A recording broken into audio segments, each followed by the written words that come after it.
everybody, I'm Judy with the White Pigeon Township Library, and I'm here today with Jansen Troyer, and we are at Five Lakes Roastery. But Jansen is going to take us through, this is kind of behind the scenes. Many of you, I'm sure, have been in either of their locations here in Sturgis, or now you've got how many? 8 total.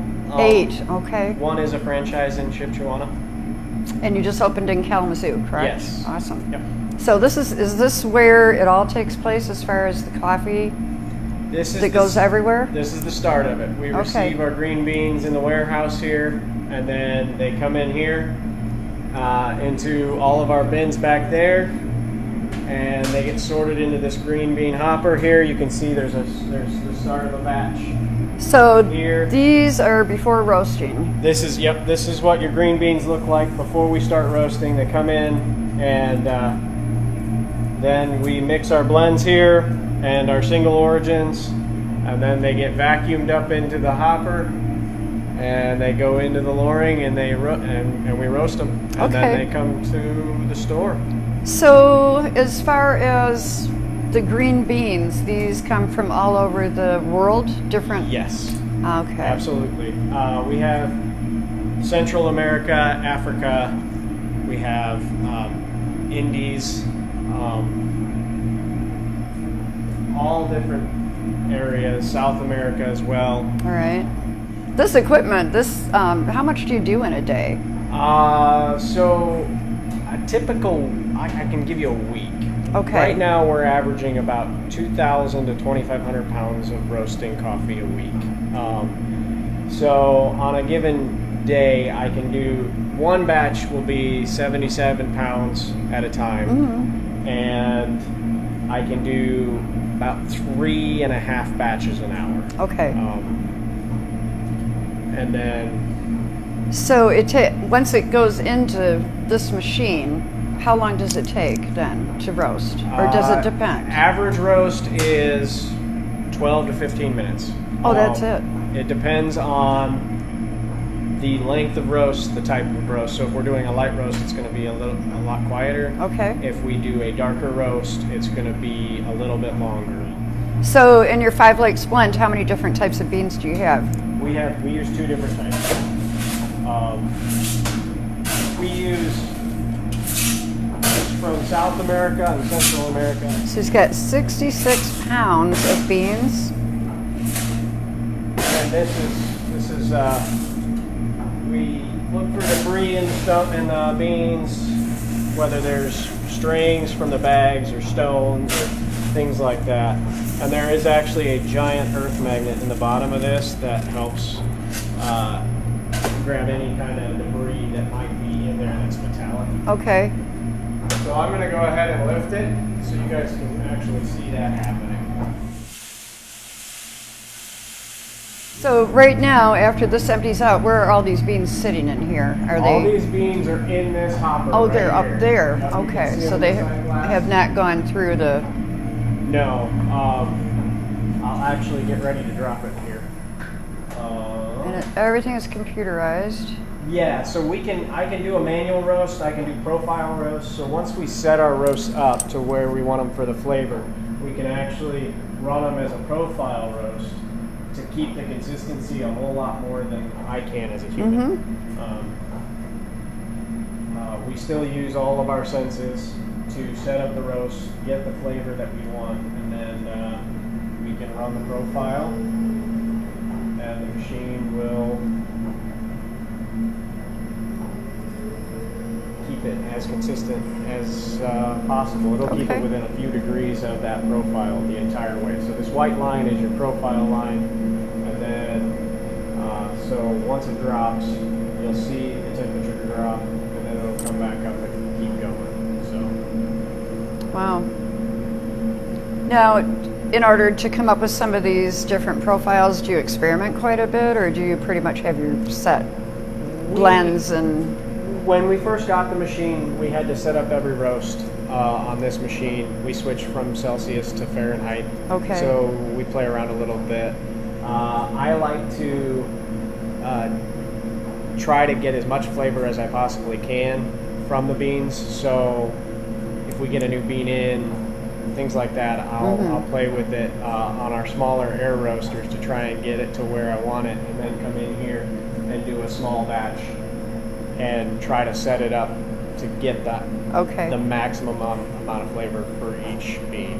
Very interesting. Temperature was down to about 400, and I picked it up so the burner would heat up a little faster. So your cyclone and all your heat is generated in that cyclone back there. And that typical temperature in the stack is typically 1100 to 1500 degrees.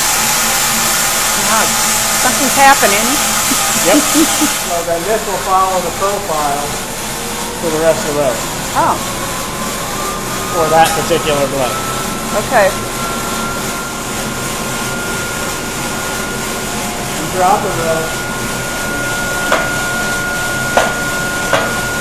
You can grab the beans and actually pull them out and see them, as well as see them in the sight glass. These are still very green because they just dropped. We'll look at it here in a few minutes, and you'll actually be able to see the color changing all the way through each part of the process where the moisture is being taken out of the beans. Okay. Smell and taste all of the differences. You'll notice it starts to smell like wet grass, and then cut hay, and then even to a bread, and then That's what I smell. It's like a burnt bread, toast? burnt toast. Yeah. It smells Yeah, like. so you'll get like a bread smell, and then it'll go into your first crack, and then you'll start getting that's where you know you're getting real close to being Okay. where you want it for the lighter roast. For the dark roast, you go a little longer, and What do you do more of? Dark, medium? our most popular is Angry Brew. All right. I was going to ask you about that because I've seen that advertised too. So that's our most popular.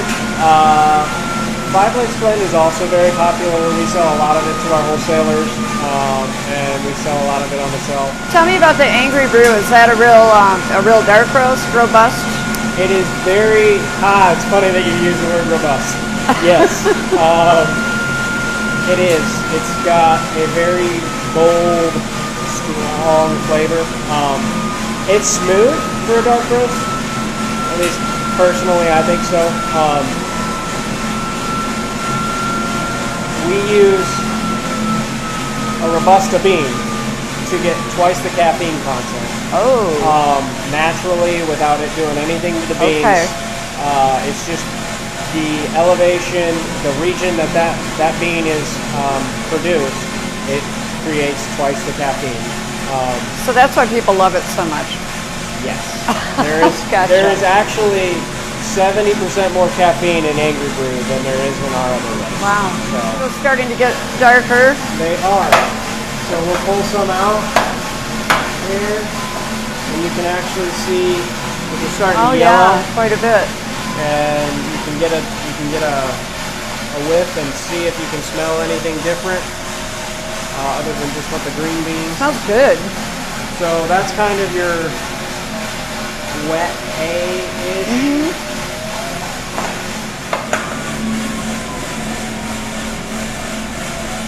Oh, that really went fast Yeah, so you can, and changed. the change happens yeah. pretty quick once you hit the temperature. It drops Oh, it. there it goes. You can hear it finishing up first crack, So that's cooling it off. and then that blower that kicked on is cooling it off, All right. and the mixing unit helps cool it as well. Pack it up, seal it, and then get it ready to deliver. Our espresso is roasted Monday, Tuesday, and everything else is roasted Tuesday to Wednesday, and they're in stores by Thursday to Friday. Wow, So that's fresh. So, how did you get interested in this? What do you just have a love of coffee, or? So originally, I didn't like the coffee that was being served on the mess deck when I was in the Coast Guard, and said, "Well, I can roast better coffee than that," and started learning it. Got a popcorn popper, started roasting my own coffee, and then sharing it with friends and family, and just kind of. And then I upgraded to an electric roaster, and just learning the process over the years. And then I met Paul and Jared. Started here a couple of years Okay. ago, and I love providing a good cup of coffee because it brings so much joy to taste that flavor, and I want everybody to experience that. That's a great attitude, and that makes your job such a pleasure for you, so that's It does. wonderful. So tell me about Chris's blend. You recommend this? It is our coffee of the month for September. Okay. Chris was very involved here, and she was also passionate about Forgotten Children's Ministries in Honduras. So every bag we sell of this, $1 goes to that ministries in honor of Chris. Oh, I love that. She's no longer with Okay. us. But yes, it is a medium roast coffee with Honduran beans in the blend. Honduran beans. So, because that's where the Forgotten Children's Okay. Ministries, that's where she was involved, was in Honduras. So, That's great. I just want to thank you so much. Here's the man behind the coffee at Five Lakes, so make sure you stop down in and taste some. We're going to go do that. But thanks for your time. I really appreciate it. my pleasure. Okay, happy roasting to you. Thanks. You guys have a wonderful day. Bye-bye.